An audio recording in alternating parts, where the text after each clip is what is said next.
Okay, great. All righty. Well, thank you for the introduction. Um, this all started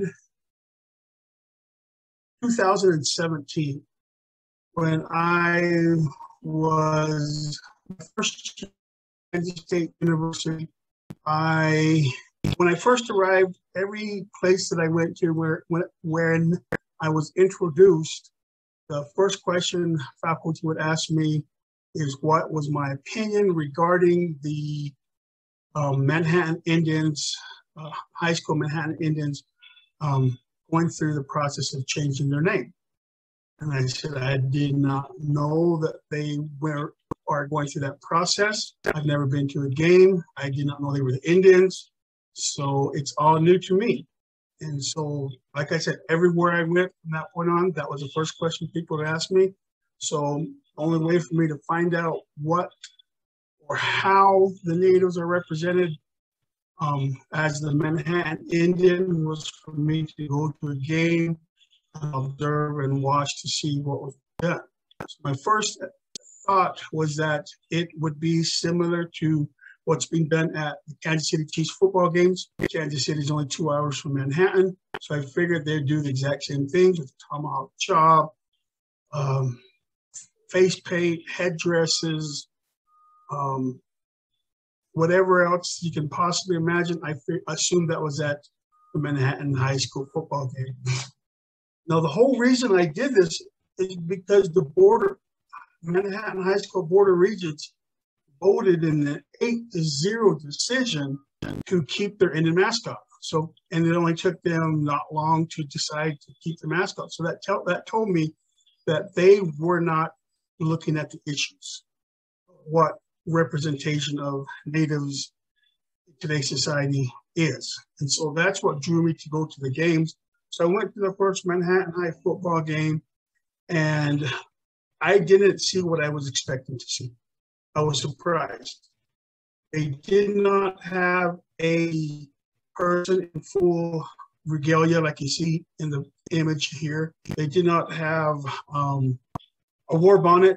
They did have several students wearing face paint, but that was common at almost every school that I went to. So I decided to go the next week to see if anything changed, if there's anything different. It was the same. The band did not play the tomahawk chop song, which is actually titled Massacre. So they didn't play that. They didn't do the tomahawk chop. It was just a regular face paint. So I talked to my chair about it, and she said, well, are you looking at other schools? I said, I haven't, but I can. So I started doing some research on how many schools in Kansas have an Indian mascot. And this is the state of Kansas. All those different colored dots you see are representation of the different Indian mascots in the state of Kansas. The bulk of them, I think there's 14 Indians. There's a chieftain. There's red men. There are chiefs. I already said that. And so they're just all over the state of Kansas. There are 27 different high schools that have Indian mascots. So here is Manhattan. So the first game I went to besides after Manhattan was Wamego, the Red Raiders. So the first year I looked at this section here, the northeast section of Kansas. So I went to all of these different football games. I didn't tell anybody who I was or what I was doing. I just sat alone by myself. I never talked to anybody. I took in a pencil and a notebook, and I jotted down notes to see how the natives were represented at all these different schools. First year, I saw some things that I thought were pretty bad, like the previous slide. One of the schools in Kansas City had both a male and female dressed up in Indian attire. With the male had the headdress on. Face paint was everywhere at that school. So I didn't think it could get any worse than that first year. So I decided to cover the remaining 27 schools. So this included, started the first day all the way to the state championship. I looked at all those different games to observe, to see what they did, to see some of the schools I had already been to. They were in the playoffs, so I looked to see if anything changed in the playoffs or how they differed from being at an away game compared to a home game. So the second year, I focused primarily on this section right in the center of the state, which I refer to as the Wichita region. And then the third year was everything basically Western Kansas. So my drives were, and I was teaching 4 courses every semester. And so when I would get out of class on Friday, I'd have to drive to wherever to where I was scheduled to be at the game. Some Fridays I had to take off because if you look at here, St. Francis, that was a 6.5-hour drive from Manhattan, as well as, which is a 5-hour drive. So some days I had to take off. Other days, I just left as soon as I got out of class. And if I was lucky enough, I'd be able to walk through, get permission from the school to walk through the halls to see how natives were represented on the walls or murals, depictions. And that was some interesting sites as well. So as I went through all of these years, this was a 3-year study that it took me. So I went through and I observed and I saw and I recorded a lot of things that I thought were particularly really interesting. And so St. Francis, I just mentioned it, it's a 6.5-hour drive from Manhattan. Again, the emphasis on the tomahawk, so that told me that they do the tomahawk chop and the band plays Massacre. To the left, this is Medicine Lodge down to the south side of the state, right in the middle of the state. They had 2 students dressed up in this type of Indian regalia. After they scored a touchdown, they would take their flag and run the length of the field back and forth while the crowd goes wild cheering them on. So this type of activity was common in a lot of the schools that I attended. Andale, pictured with the cartoon head, that was the only school that I saw that had this type of depiction or the cartoon image. And it's interesting because Andale usually plays in the state championship every year. Well, every year I was there playing the state championship. And again, on the right, these are the 2 I was referencing earlier with the at Medicine Lodge. Now, Medicine Lodge was unique in itself because it is the location of the last treaty in the state of Kansas, where they gathered 5 different Indian nations to have them do a peace treaty to kick them out of Kansas and into Oklahoma. This is where K-State takes their pride in stating that they were the first land grant institution. And I always tell my students, well, in order for them to get land grant, what did they have to do? They had to kick all the natives out of the state of Kansas in order to achieve that status. So these are a couple images that I've seen that were common. Again, the discussion is the Indian savage. So several schools use the depiction of handprint on their students. I saw it. I didn't see it the first year. I saw it the second and third year at several occasions. On the right is at Liberal High School. You can see the 3 students with handprints. I also saw it at Oswego on the eastern side of Kansas. Now, this is one thing that really was disappointing for me, because as I travel the entire state, I take pictures. There's usually big boards welcoming you, the traveler, to whatever town. Often it said, welcome to whatever the high school, Indian country. So these are the ones that really stuck out. The one on the left is at Hoxie.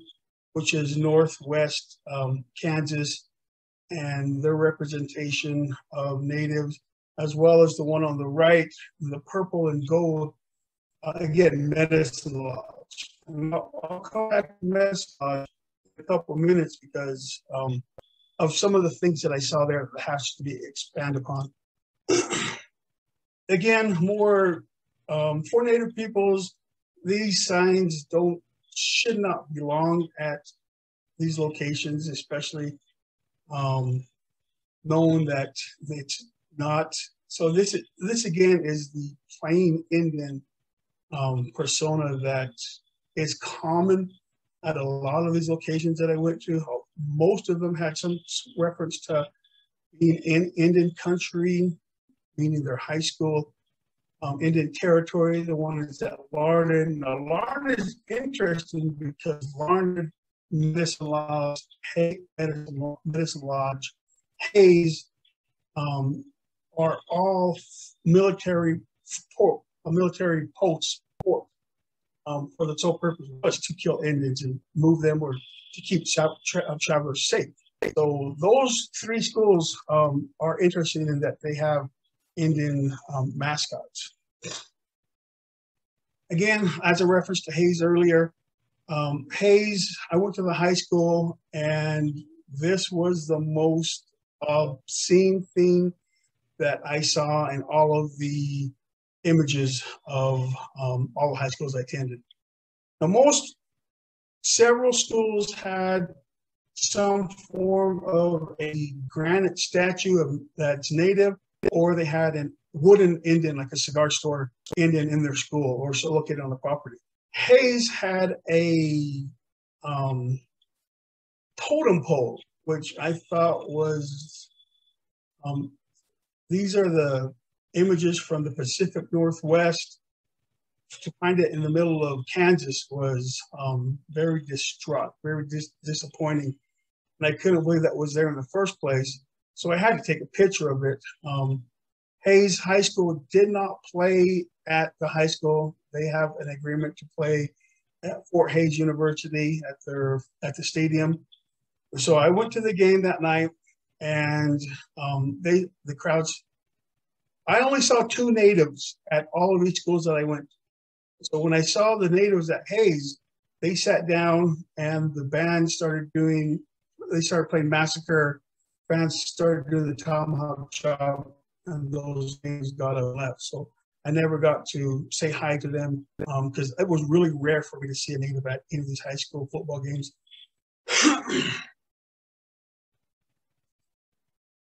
Now, this one was really disappointing as well. So when I arrived at Liberal, I went to the high school. I walked through the halls. They guided me with a student through the halls. And I went to the football field. And at every entrance, this was the greeting, the burial ground. Now, this is really funny because I presented this presentation at two conferences pre-pandemic. One at the Pop Culture, Southwest Pop Culture conference, and the other at the American Indian Studies Conference at Arizona State University. Now, when I was doing the presentation at Indian Studies Conference, the person who's presenting in front of me, she presented on information of work that she was doing in Hawaii. She told the participants to come closer so that they could get see the pictures better for images that she was showing. Not very many did. So when I gave my presentation and this slide came up, majority of the participants came up just to take pictures of this because they were so offended that they would actually see something like this at a high school football game.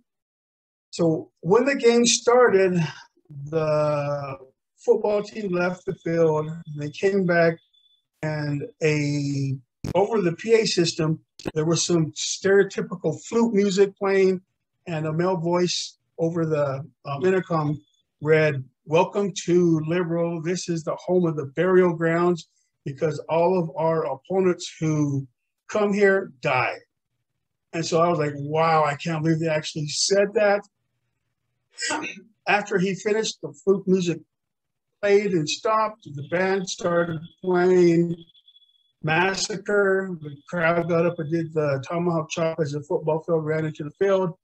So I was thinking that this has to be the worst thing that I've ever seen at any of these schools. And this is the third year, at the end of the third year. But to my surprise, this was not the worst thing that I've seen.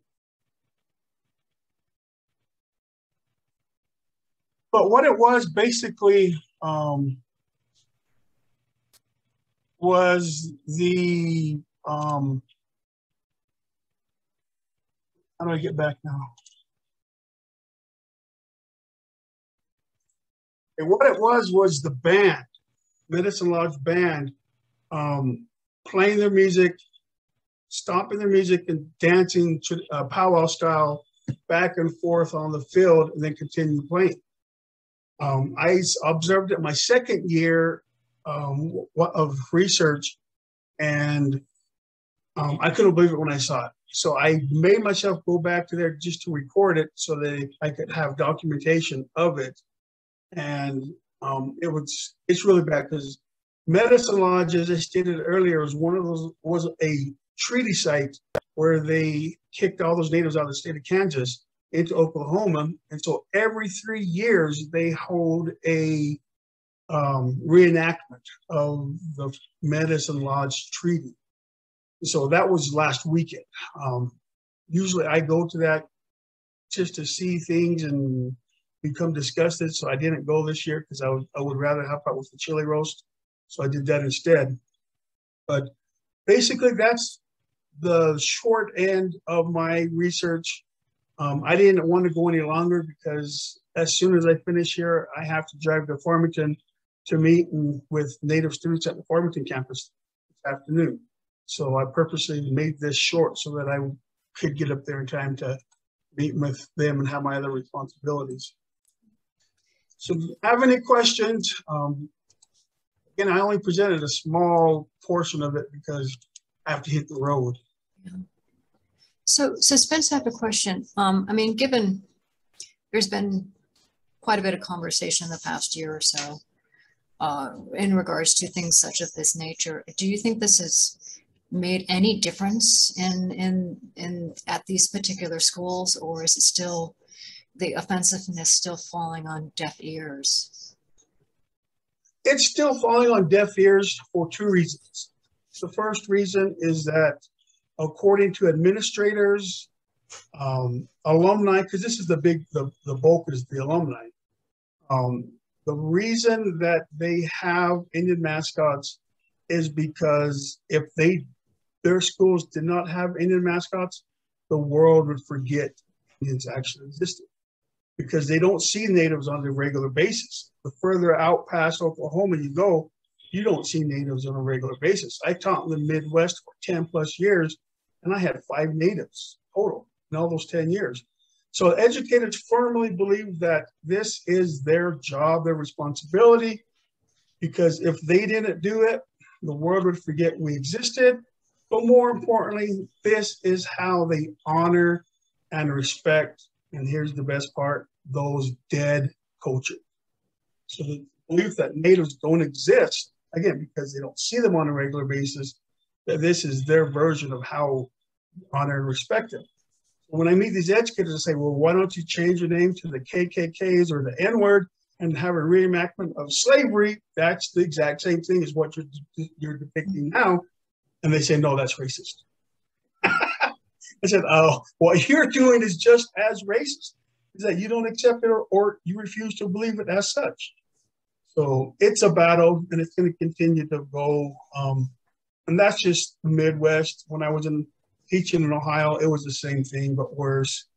One of the awful things one of my students told me is that I probably should do a 4th year of research just to go look at rival schools, because she said their rival was the Wamego Red Raiders, and for their homecoming parade, they barbecued a native on their float. Oh my gosh. Yeah, so stuff like that is common.